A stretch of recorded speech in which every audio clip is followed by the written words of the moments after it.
It's time for Yinz Guys RC. Hey friends, welcome back to another episode of Yinz Guys RC, where we bring you RC news with a fat guy wearing stupid stuff. This week, we're going to look at setting up a basic micro helicopter, the Blade MCPX, and I'm going to give you a look at some of the scratch building stuff that's been going on. Show you how it's done. So, let's get into the show.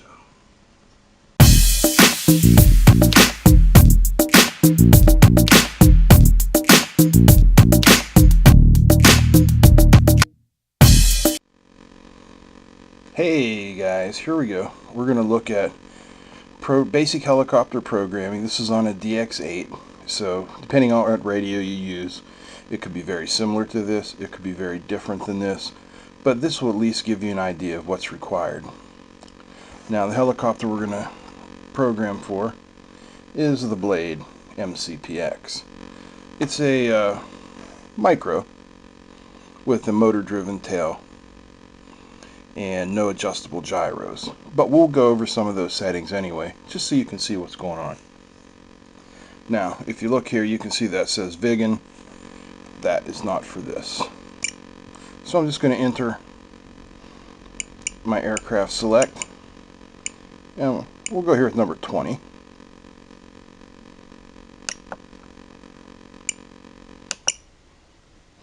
And then what we're going to do is clear this out. That's always a good first step.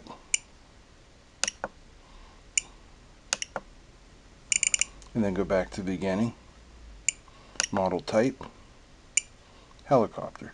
It is possible to set up different helicopters to work with the airplane settings, but the helicopter is made for it, so why mess around? Name.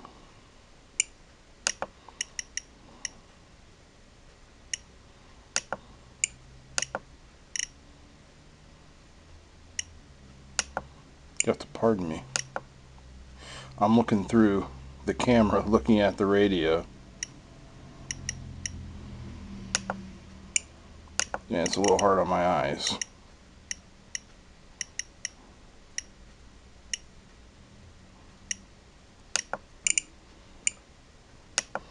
But I want to make sure if I can see it here, I know you can see it. Now, the MCPX uses the AS3X auto stabilization system, which is basically a 3-axis gyro. And it does all the mixing for the swash plate in the AS3X. So, you're going to pick swash type. For the DX8, it is 1 servo normal. I'll show you some of the other settings that you do not want to use for this. 2 servos, 3 servos 90 degrees, 3 servos 120. Now this is your basic ECCPM setup right here. But all you want is 1 servo normal. Next we're going to go look at our switches. Trainer switch we have no use for. F mode, or if we on mix and it's inhibited. We'll get to these on the individual programming pages. We'll definitely be using F mode. We'll be using hold. We're not going to be using the gyro switch on this helicopter, but I will show you how it functions, just so you can get an understanding of it. Again, no governor. Trims, we don't really need them. So, our next step is our F mode setup. Flight mode, F mode, controlled on this here, the F mode switch. Has 3 settings. We will have normal, that's 0, idle up 1, and idle up 2. Now we'll get back into that in a bit here, in case you don't know what's going on with that. So, flight mode, F mode, inhibit, hold, or flight mode is F mode, hold is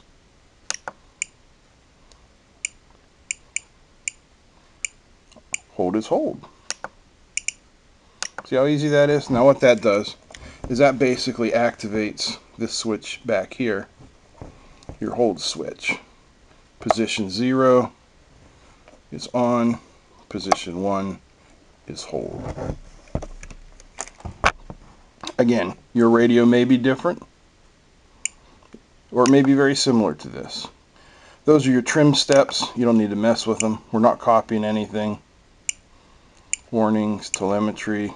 This does actually have telemetry, but it just shows you frame losses and stuff like that. Our frame rate is going to be 22 milliseconds, I believe.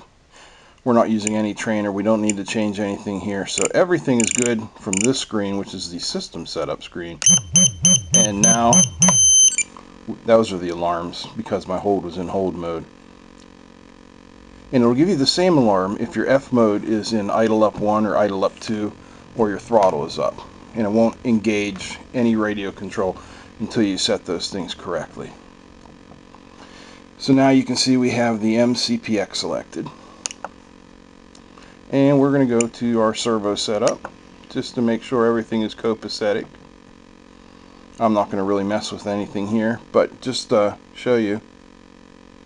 There's my aileron. You can see it moving on the indicator. Elevator, same thing. Rudder. Now pitch and throttle should move at the same time. See how that goes? F mode doesn't do anything, and hold doesn't do anything there either. Alright, next we're going to go to our dual rates and expos. Now, DX8 has 3 switches for your dual rates. We have an aileron dual rate switch here, elevator dual rate switch here, and a rudder dual rate switch on top. They're all three-way switches. I prefer everything on one switch, which is basically like an F mode type switch. So that's what we're going to do.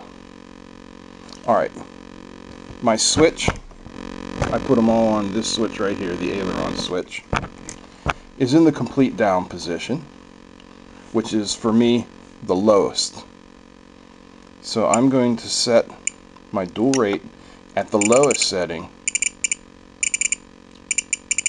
at about 50%. And my expo at about 20%. Expo is completely up to you. I'm not going to get into an expo argument. Now, in position 1, my mid rates, I'm going to set it for 75% throws. Also going to leave it on 20% expo. And the high rate switch, I'm going to leave it at 100%. And I'm going to bump up the expo just a little to about 25%. That's a good starting point.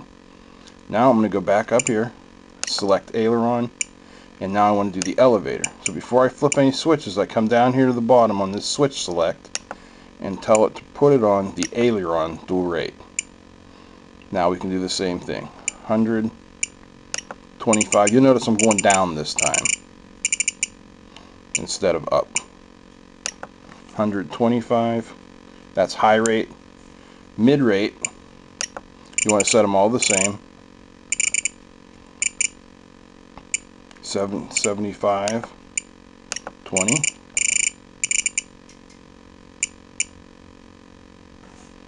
And low rate.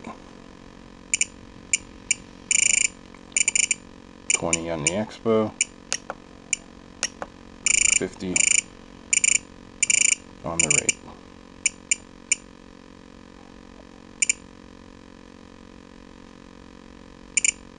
Oops, wrong way.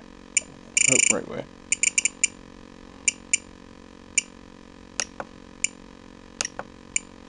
Same thing on the rudder. First we set to the correct switch. Now we're in low position, so we start at 50%.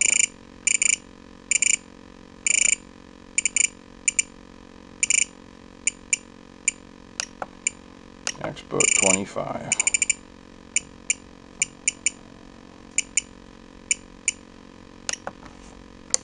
Mid rate, 20 expo. 75. High rate, 100. and 20. Now that's just my basic starter setup. We can tweak this once we get into it. Throttle cut we don't use. Throttle curve, here we go. Now if you look here, you can see the reflection of the camera. That's not what I'm talking about.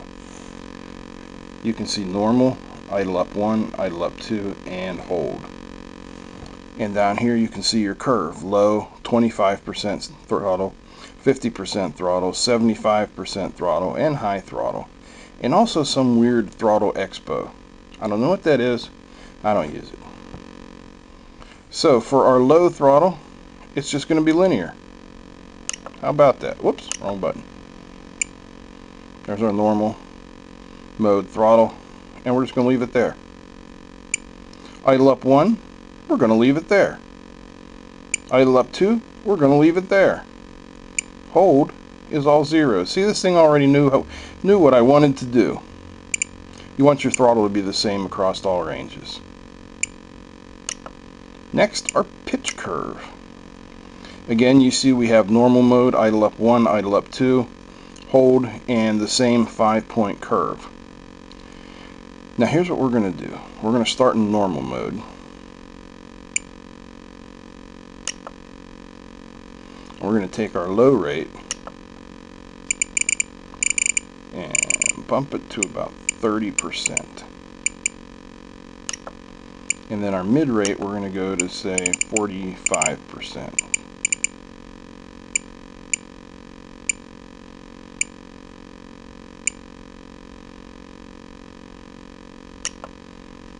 Got that? Now 50% we want to stay at 50, 75, 100 is good. What this has done basically is just given us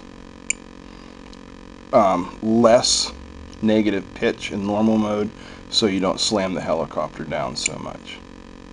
And I know you helicopter guys are thinking I screwed up. You're right, I did. Back to our throttle. Normal mode stays like that. Idle up 1. I'm going to put it 90% all the way across the board. It should be a flat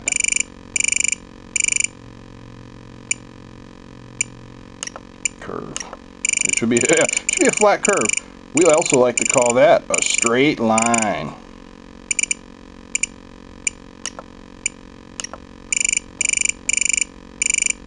Because when you're in the idle ups, the throttle never changes, only the pitch changes. Whoopsies.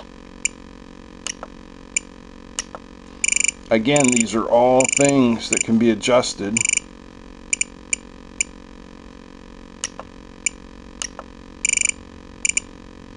to suit your flying style. Now, come over here to mode 2. We're at 90% there. We're going to go 100% in this one. This will give us our highest head speed. Should give us the highest head speed possible.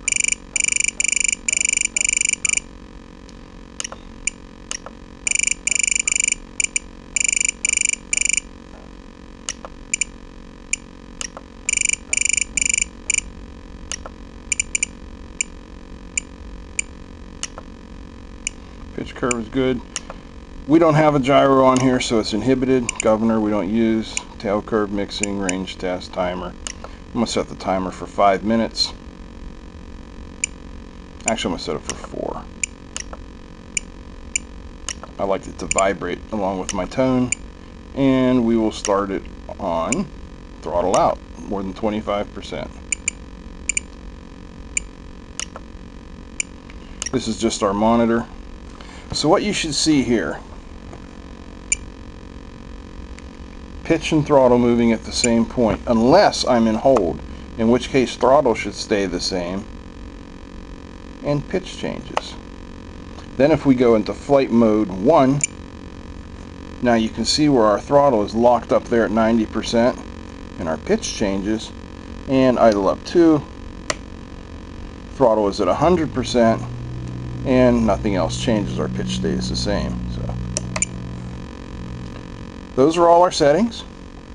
Next, we're going to bind it to the helicopter and check it out. Alright, we're back. Here we have the MCPX helicopter. This is actually Blake's helicopter. You don't mind if the old man messes around with it a little bit. This is a nice flying micro helicopter, and it makes a pretty good first collective pitch helicopter. Being so small, they are a little jumpy, a little twitchy, but those are things that can be calmed down in the radio. So, to bind it, it's just like every other one of these doohickeys. You plug it in without your radio on, wait for the fast flashing blue light. That's your bind light. Now I'm going to hold the trainer button on my radio, turn the radio on. It's binding and it's bound. So, what we're going to do now is put it in hold mode and just make sure we have pitch up, pitch down. Watch the swash plate move up and down. This is the swash plate. This is what mixes your control signals from the radio to the helicopter. And now we're going to check our throws. Make sure everything's moving in the correct direction. I'm going to push forward on the cyclic. The front of the swash plate should move down. Very good. Pull back on the cyclic. The back of the swash plate moves down. Now we're going to turn it like this so you can see this better.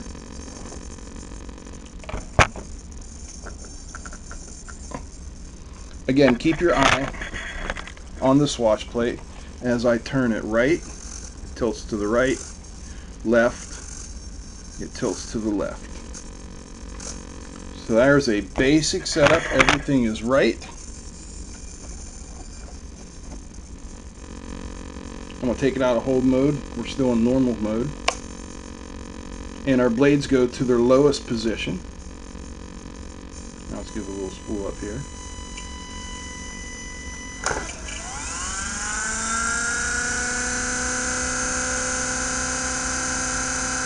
Looking good.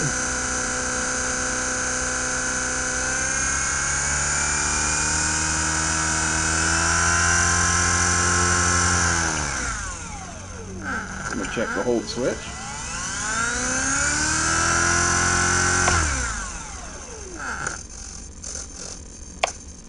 And that is it for basic helicopter programming. It's ready to fly, and I thank you for watching.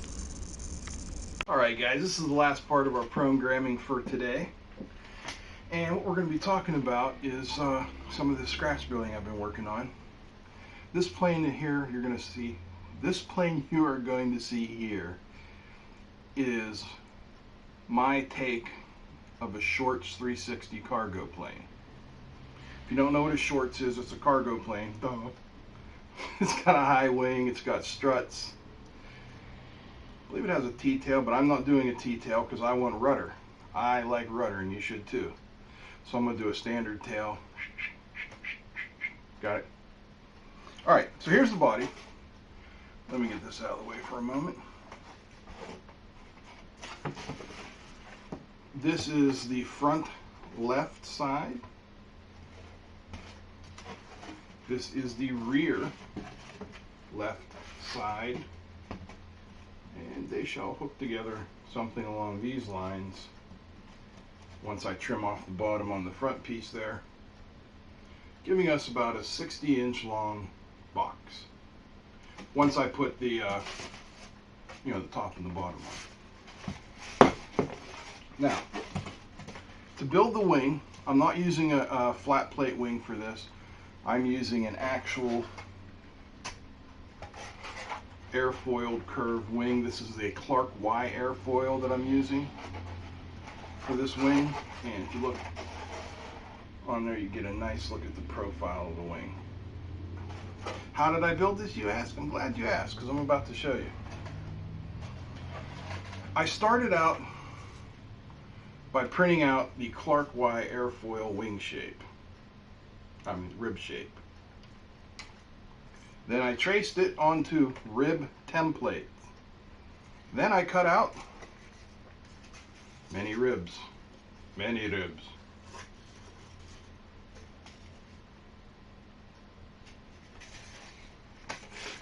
Next, I took the Clark Y template, as you can see here, and added this part onto the bottom of it. This is the engine nacelle. What you've got here are 2 ribs and your nacelle there. It's going to be powered by a couple of Blue Wonder motors. Next, what you have is the top part of the wing, the curved part. Now I hope you can see inside of there, and you can see the lines where I scored the foam. I made, let's see if I can count how many. 1, 2, 3, 4, 5, 6, 7, 8, 9, 10, 11, 12, 13, 14 scores from the leading edge to about halfway back on the wing. Just scored through the top. Then I used a barbecue skewer to open up the lines, and then I simply bent it around the wing ribs and hot glued it in. So there's one half, there will be another half, it'll be a 60-inch wingspan, and it should be a fun project. I hope you follow along with me and check it out. I think this is episode number 26, but I've lost count. And I just want to thank you guys for staying with me and supporting the show. We've got well over 150 subscribers. And I hope I'm giving you one piece of useful information every week. So once again, thanks for watching. Until I see you again, let's keep them flying.